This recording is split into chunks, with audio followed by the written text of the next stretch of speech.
So we have already discuss internal forces external. Internal forces होते हैं जो basically जो पार्टिकल एक्सर्ट करते हैं फोर्सेस, उनको इंटरनल फोर्सेस करते हैं। एक्सटर्नल फोर्सेस है जो बाहर किसी एजेंसी या किसी भी सिस्टम के थ्रू, या फिर जैसे हम किसी भी एटम को एक्साइट कर रहे हैं या फिर हम उसको थर्मल एनर्जी दे रहे हैं, थर्मल एजिटेशन जिसको हम कहते हैं। सो ये सब टाइप की जो फोर्सेस होती है वो एक्सटर्नल फोर्सेस होती हैं, जो बेसिकली किसी भी ऑब्जेक्ट की स्पीड को चेंज करे, तो वो हमारी क्या होंगी, external forces. Now kind of motion of rigid body, हमारे पास कौन कौन से टाइप के मोशंस होते हैं। सबसे पहले है हमारे पास pure rotational translational motion. Pure translation motion का मतलब होता है जब हमारे पार्टिकल किसी भी सिस्टम में, जैसे हमारा ये कोई सिस्टम हो गया, इसमें बहुत सारे पार्टिकल्स हैं, अगर हम इसके ऊपर फोर्स लगाएं और हर एक पार्टिकल इक्वल डिस्टेंस मूव करे तो उसे हम क्या कहते हैं, प्योर ट्रांसलेशन मोशन। देखो हमारे पास यहाँ पे सिस्टम है, इस सिस्टम में एक पार्टिकल यहाँ है, एक पार्टिकल यहाँ है, एक यहाँ है, तो अगर मैं उसके ऊपर कुछ फोर्स लगा रही हूँ तो इस पार्टिकल ने अगर इतना डिस्टेंस मूव किया तो ये पार्टिकल इतना करेगा और ये पार्टिकल भी इतना डिस्टेंस मूव करेगा। तो हर एक पार्टिकल जब इक्वल डिस्टेंस मूव करेगा तो उसे हम कहते हैं pure translational motion. Now pure rotational motion. Pure rotational motion क्या होता है, जनरली जिसमें हमारे पास बहुत सारे पार्टिकल एक कॉमन एक फिक्स्ड एक्सिस के अबाउट मूव करें। जैसे आप देख सकते हो यहाँ पे हमारे पास ये एक सिस्टम है और ये हमारे पास एक सेंटर ऑफ एक्सिस हो गई, और हर एक पार्टिकल देखो P1, P2, P3 ये सभी के सभी इसके अराउंड मूव कर रहे हैं, एक सिंगल एक्सिस के अराउंड मूव करते हैं, उसे हम कहते हैं pure rotational motion. Now next हो गया हमारे पास combination of translational and rotational. देखो अगर हमारे पास इंक्लाइंड प्लेन पे अगर कोई ऑब्जेक्ट सिंपली स्लाइड करे या ड्रैग करे तो उसे हम कहते हैं ट्रांसलेशनल मोशन। बट अगर किसी इंक्लाइंड सरफेस पे कोई ऑब्जेक्ट रोल करता हुआ नीचे आए तो उसे हम कहते हैं combination of translational and rotational. Why? क्योंकि इसमें हर एक पार्टिकल एक फिक्स्ड एक्सिस के अबाउट भी मूव करेगा और वो इक्वल डिस्टेंस भी हर एक सेम ही मूव करेंगे, तो इसीलिए हम इसे क्या कहते हैं, pure translational and rotational motion. Now next is the concept of centre of mass. The concept of centre of मास क्या होता है, centre of mass of particle या फिर centre of mass of a system of particle is the single point which move in the same way in which a single particle having the total mass of the system and acted upon by the some external force would move। Means ये वो point है जहाँ पे body का सारा मास concentrate होता है, या फिर centre of mass is the point where the whole mass of the body is suppose to be concentrated for describing its translatory motion.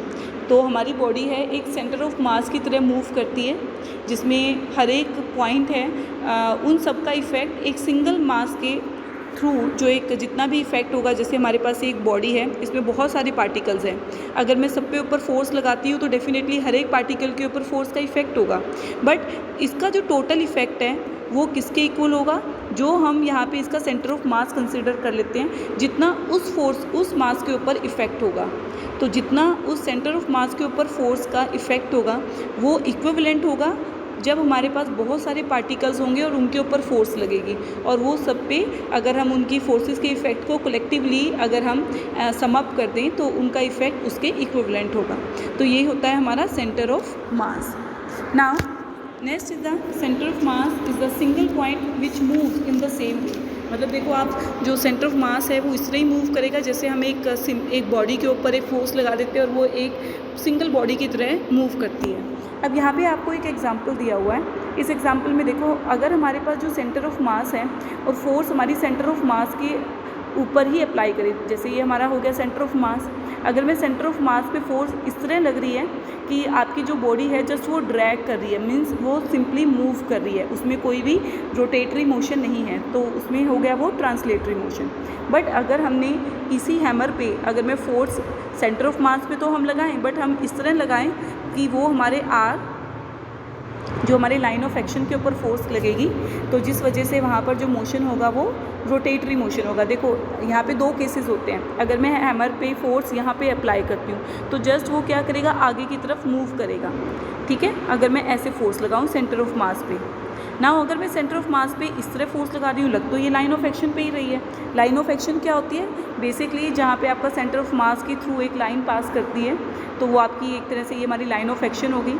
इस लाइन ऑफ एक्शन पे अगर मैं इस तरह से फोर्स अप्लाई करती हूँ तो ये हमारा जस्ट हैमर ड्रैग करेगा, मूव करेगा, ट्रांसलेटरी मोशन में आपका मूव करेगा। बट अगर मैं इसी पे फोर्स इस तरह लगाती हूँ तो ये हमारा हैमर रोटेट करना शुरू कर देता है, लाइक दिस, कि ये इस तरह से रोटेट कर रहा है, फिर रोटेट कर रहा है, फिर रोटेट कर रहा है, फिर रोटेट कर रहा है। तो ये डिपेंड करता है कि हम सेंटर ऑफ मास के ऊपर फोर्स कैसे अप्लाई कर रहे हैं। तो इट इज़ वेरी इंपॉर्टेंट, क्योंकि तभी उसमें जो मोशन है वो रोटेटरी होगा। नाउ नेक्स्ट हम डिस्कस करते हैं centre of mass versus centre of gravity. Centre of मास तो हो गया जहाँ पे बॉडी का होल मास कॉन्सेंट्रेट होता है, जहाँ पे वो एक सिंगल बॉडी की तरह बिहेव करती है, एक्ट करती है। नाउ सेंटर ऑफ ग्रेविटी क्या होता है? Centre of gravity is the point eight which the resultant of gravitational force of all the particle acts, जहाँ पे उसमें हर एक उसका जितनी भी उसके ऊपर ग्रेविटेशनल फोर्स एक्ट कर रही है, वहाँ पे उसमें हम सेंटर पे कंसीडर कर लेते हैं, या फिर उन सभी फोर्सेस का हम रिजल्टेंट कैलकुलेट कर लेते हैं, या फिर सिंपल हम क्या कह सकते हैं, where the whole weight may be assume to be act, तो हम उसे कहते हैं सेंटर ऑफ ग्रेविटी। तो सेंटर ऑफ मास और सेंटर ऑफ ग्रेविटी एक दूसरे से कोइंसाइड करते हैं अगर जो बॉडी है उसका साइज़ बहुत स्मॉल होता है। जैसे अगर हम कंसीडर करें ये अर्थ है, अर्थ पे अगर अर्थ है, अर्थ पे ऑब्जेक्ट बिल्कुल स्मॉल है और वो उसके अर्थ सरफेस के ऊपर प्लेस्ड है, तो उसका जो सेंटर ऑफ मास और सेंटर ऑफ ग्रेविटी दोनों सेम होंगे। बट वही ऑब्जेक्ट को अगर मैं माउंटेन पे कंसीडर कर लूँ, जैसे हमारे पास माउंटेन्स होते हैं, माउंटेन्स में जो ग्रेविटेशनल फोर्स है वो डिक्रीज़ होती है विद द एल्टीट्यूड। ये हम नेक्स्ट यूनिट में स्टडी करेंगे, क्योंकि हमने वैसे आप लोगों ने लोअर क्लासेस में भी स्टडी किया हुआ है। जो ग्रेविटी होती है जो अर्थ सरफेस पे ज़्यादा होगी, जैसे जैसे ऑब्जेक्ट ऊपर जाता रहेगा जो ग्रेविटी का इफेक्ट है वो कम होता रहेगा। मींस ऑब्जेक्ट अगर यहाँ पर है तो ग्रेविटी ज़्यादा लग रही है, बट जैसे जैसे वो ऊपर जाते रहते हैं ग्रेविटी डिक्रीज़ होती रहती है। तो इसी वजह से जो ऊपर ग्रेविटेशनल फोर्सेस कम होगी, तो जो सेंटर ऑफ मास है वो अब सेंटर ऑफ ग्रेविटी से कोइंसाइड नहीं करेगा। जो सेंटर ऑफ ग्रेविटी है वो सेंटर ऑफ मास से बिलो लाई करती है। तो ये है difference between centre of mass and centre of gravity. So it is all about the centre of mass, centre of gravity, system, particle, internal forces, external forces. ये just अभी तक introductory part था, इसको आप अच्छे से स्टडी करो, क्योंकि यहाँ पे जनरली हम ऐसी चीज़ों को स्टडी करेंगे जिनको हम इमेजिन करते हैं। ठीक है, क्लियर? तो यहाँ पे हम इमेजिनेशन के थ्रू हम चीज़ों को स्टडी करेंगे,